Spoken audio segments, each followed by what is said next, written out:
Hey everyone, and welcome to our final 2v2 tier list update for BFA. With just under a month left until the season ends, we felt it's the perfect time to take one last look at where the meta has arrived for those of you looking to push for your elite sets, tabards, or to cement yourself in the history books at the top of the 2v2 ladder. But before we get started, if you're as excited for Shadowlands as we are, be sure to subscribe and hit the bell to be notified the moment we release all of our awesome upcoming Shadowlands content to stay in the loop and be as prepared as possible for the new season. First, let's take a look at what changes have occurred in our class tier list. The only addition to our S tier comes from Survival Hunters. This has mostly come down to the sheer number of Assassination Rogues and Demon Hunters seen play in twos. With Survival Hunter being a pseudo counter to these classes, they're naturally able to perform quite well and pick up wins against these specs. Survival Hunter previously performed quite well in twos regardless, but with rogues and DHs tending to favor full gushing wounds and reaping flames as their build, not only are they easily controlled by hunters,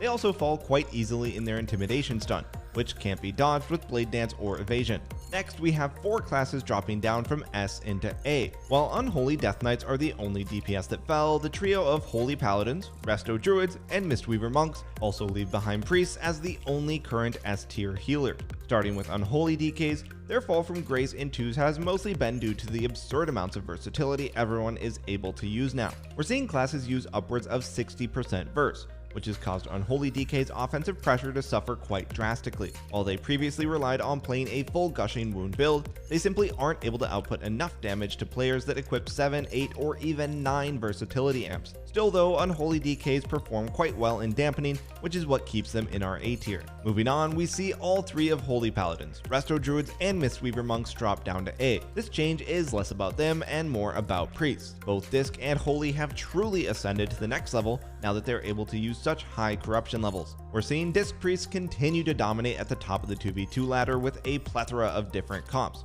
including with an Assassination Rogue, Survival Hunter, Ret Paladin, along with a few others. Using full versatility amps has allowed Disc Priests to become practically unkillable against most aside from Demon Hunters, but they usually pair up with classes that assist in taking down Demon Hunters, which helps deal with that issue. Their damage is high, their healing is high, their CC is high. What more could you ask for? Well, a Holy Priest. We've recently seen Holy Priests take the ladder by storm as the addition of the corruption system, which allowed them to increase their haste to godlike levels, has really flipped the 2v2 meta on its head. Holy Priests are completely dominant in almost every single way. You can't CC them, you can't kill them. Meanwhile, they'll be endlessly CCing your team with Chastise, Psychic Scream, and Mind Control, while effortlessly topping their teammates with one button: Greater Heal. So while Holy Paladins, Resto Druids, and Monks remain great healers, they just pale in comparison with what corruption has turned Priests into. Alright, moving on, let's get into the changes in our comp tier list. We've got 2 new additions to our S tier in the form of Assassination Rogue Holy Priest and Survival Hunter Holy Priest. A recent discovery by Europe's top Holy Priest, Zen,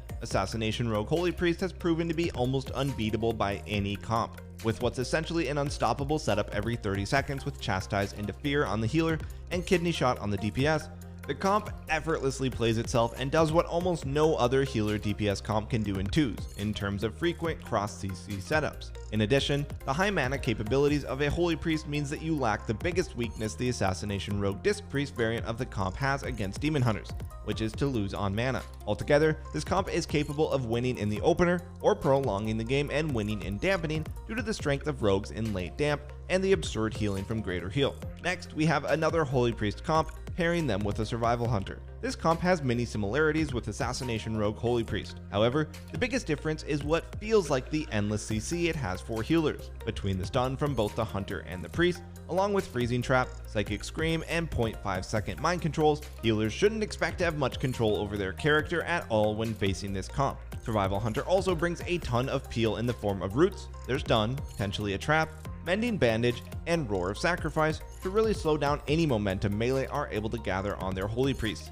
making this comp extremely strong defensively. Ultimately though, what makes this comp so strong is a large number of DHs and Assassination Rogues scouring the ladder, and with Survival Hunters essentially being a soft counter to those classes with Roots and Mending Bandage, many will find it quite the task to take down this comp. To round things off, let's take a look at the changes to our A tier. We've seen Windwalker Holy Paladin swap over to being played with a Mistweaver Monk instead. While the Holy Paladin variant is still viable and Windwalker Monks also play with several other healers, The shift in the meta, which was started to see more Holy Priests, has seen a return to the once overpowered double monk. Being able to rotate double Ring of Peace along with a more frequent access to leg sweep to lock down the Holy Priest makes this comp very threatening to them. Survival Holy Paladin has also changed healer, favoring a Disc Priest in this tier.